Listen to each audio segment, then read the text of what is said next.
Hello, once again, this is Susie with another sewing project today. Today I'm looking at the Simple Elegant Tee. I'm using the view with the little cap sleeve.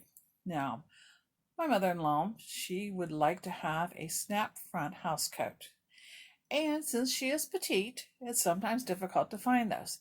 So I decided today that I would take this pattern and rather than set the center line on the fold, I'm going to move it over an inch. Then that way on the front, I will open that up and then that will become my facing to go inside. And then we'll do a snap closure. Now to make it a little bit longer, I'm going to add about 6 inches to the hem in the front and the back to make it into a housecoat for her. Now, of course, you're probably going to wonder about, well, you got an extra 2 inches in the back. What are you going to do with it? Well, we're going to cinch that up into a little pleat. So I am using a cotton seersucker that I found on special. So it makes a perfect little gift for her. So we'll get started. So I want you just to take a look. I've already got it already laid out a little bit. Maybe you can see this pretty well. As you see, this is my back side, and I have already laid it an inch away from that center line. And then I've taken it all the way up. I like this pattern because it's all in one piece. There we have the neckline. We're doing a rounded neckline. And then you see the little cap sleeve out here. And that cap sleeve actually does come down on the arm pretty well. And then once again, we'll go down here. Now I've already added my 6 inches to this end with a little marker there. And and then I've drawn the line up along there too. So we're going to get this started. I think it's going to turn out pretty cute. And if you're wondering how can you finish some of these edges, we'll go over that as we go along. I have some ideas, and you can finish them various ways. So this is what's nice about this pattern. It can be used with knits. It can be used with cottons. So, let's go have some fun. I'll see you all get this cut out, and I'll see you at the sewing machine.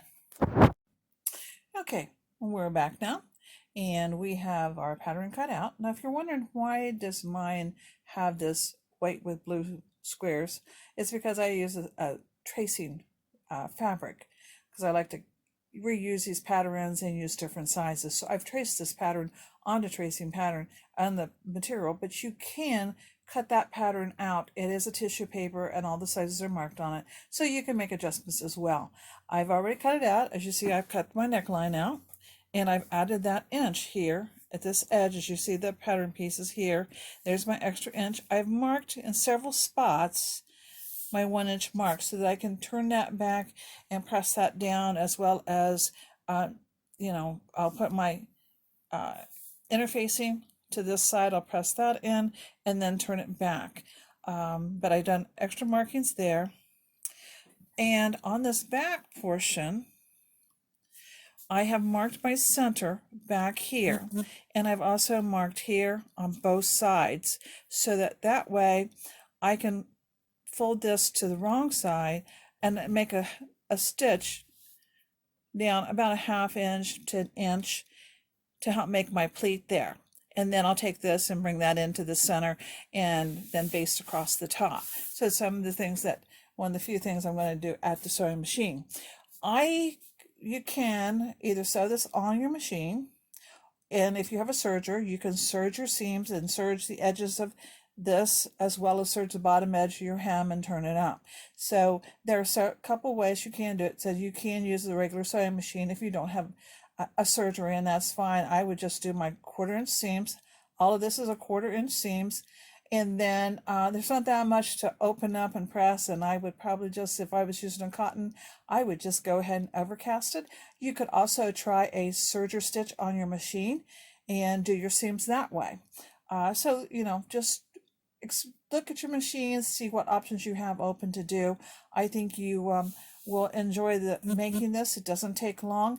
And then after we get this sewed together, then we will do the top. Before I pull this back permanently, I'm probably going to take bias tape and edge it in bias tape, and you'll see me do that on the machine as well. So, okay, we're going to get ready to go to the serger and go to the sewing machine as well and get those few things done. So meet you back here. Okay, we're at the sewing machine now. I'm ready to sew in that little bit of a pleat. So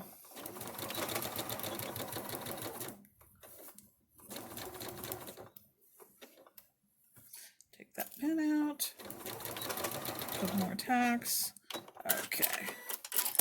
All right, now that is in there. So now I will take this and just finger press that center dot, that center spot I marked, right up to that seam that I've put in there for the pleat. And I'm going to just go ahead and pin both of these pleats down, so that way when I sew across, give it a nice little baste. I won't have one side trying to flip over to the other side. Okay, let's put the needle down.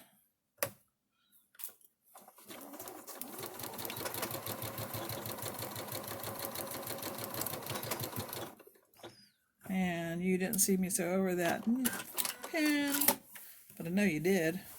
Okay, so now here's that little bit of pleating in there, and this way it'll stay nice and we won't have to worry about when we go to put on trim. Okay, I am ready to go over to the serger and start serging. I was just going to show you these clips that I have put in. These little clips are kind of handy. You can use them instead of pins, and they're great on some fabrics that you don't want to pin, especially when you're working with the serger, because it forces you to slow down and take it off.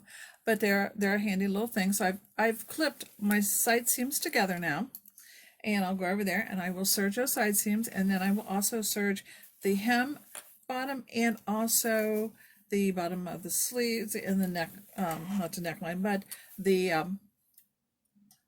long side that we're going to fold in for the fold over. Okay, and I don't know what to call it anymore. So anyway, we will go ahead and I'll get that serging done. Now, if you were on a sewing machine, you could go ahead and overcast your edges that we're going to. You could also go ahead and sew in your side seams and then also do a zigzag over those to keep those, especially if you're using the cotton. And this is a cotton seersucker that I'm using today, so we will do some extra precautions so that we don't have raveling seams or raveling hem lines. Okay, so once I get this done, then we'll come back over and we will press in our interfacing and do our neck edging with some bias tape. Excuse me. If you had piping, you could also put piping along and then just fold it down, and that would also cover your raw edge on that neckline. So there's a couple options there, as well as you could just serge it and stitch it down, just turn it under and just stitch it in there. I kind of like the look of some extra little finish to give it a little touch of class. So I will probably be using the bias tape today. Okay, see you in a bit. Okay, we're back to the ironing board now. We're ready to put on, press on the fusible interfacing. And I measured my length of my front. It came up at 29 inches, so I just gave it a little extra inch because I can always cut off any of the extra when I get there. Now, I could have been smarter, and I could have put this on before I serged my little edge, but the fact that it's going to be inside and protected, it's okay. You know, I'm the one that knows it. Hopefully the person I'm giving this to won't notice it. So anyway, but yeah, I just kind of move it around a little bit, get it on there, make sure it's, yeah, that feels good. And then I'll go ahead and finish up here at the top. And as you can kind of see, I've got my edges all serged except for my neckline. And that's because I'm putting bias tape there. Now, if I was not putting bias tape there, or even like piping, then I would have finished that with a little serged edge or an overcast edge. And this is going together really quickly. Okay, so we have the interfacing in there. We have our edges already serged. I'm still marked. Now I want to go ahead and fold this over. Well, I can still see my lines there. And press that down. Okay, I want to make sure that you can still see what I'm doing. Hopefully you will.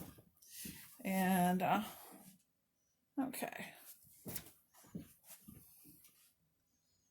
I don't like to have my picture taken, so that's why you don't see my face too often. Anyway, so now we're just going to press this down. And then we'll do the same thing to the other side. Now when you go to put snaps in, now you wouldn't have to put snaps. You could put a separating zipper in the front. But since my mother-in-law asked for snaps, we'll give her snaps. But with the snaps, I will probably reinforce here and there and put either another piece of fabric underneath this area. So it would have 3 layers instead of just 2. Plus it has the interfacing there too. So I think it'd be okay even if I didn't. But my OCD tells me just go ahead and give it a little bit extra. Okay, so I almost got this. As you can see, I have a little extra interfacing out here. I just like to make sure that I have enough there. And okay, so that's all pressed in. So I will go ahead and do the other side. And then we'll be getting ready to do the next step for the bias trim on the top. Okay, see you in a bit. Okay, I'm at the sewing machine. Now I've got this bias tape started. I'm using a very thin bias tape. There's a wider width that you could use, but I like the thinner because it just looks right with the seersucker. And as you can see, I'm just kind of maneuvering my material in there. I know in home ec we weren't taught to put bias tape on this way, but the bias tape itself is pretty even, so I felt like I could probably catch. I have one little spot I need to go back and catch, but that's no problem. So I'll just go ahead and trim that up a little bit and just keep feeding it in. I have my stitch length set on 3 because I would like to have it a little more pronounced than a regular stitch. Fortunately, my old home ec teacher will not be looking at this and say you didn't do it right. But anyway, sometimes we take shortcuts, sometimes we do it the proper way, and today is just a shortcut day. And I'll just continue putting this on. I think as you can see, it's going to look nice. Just because I'm just trying to encase the raw edges. Okay, I will come back after we get ready to do the hems. Okay, I'm back. We're going to work on this hem a little bit. I've already went ahead and pressed some of it up, but what I'm doing on my self facings is I'm turning them back to the right side. I'm going to turn 5/8, stitch 5/8 of an inch there, and then I will turn it out to the right side. Okay, so that way the corner of this hem will be hidden. Okay, that looks pretty good. So we'll go ahead and turn that, and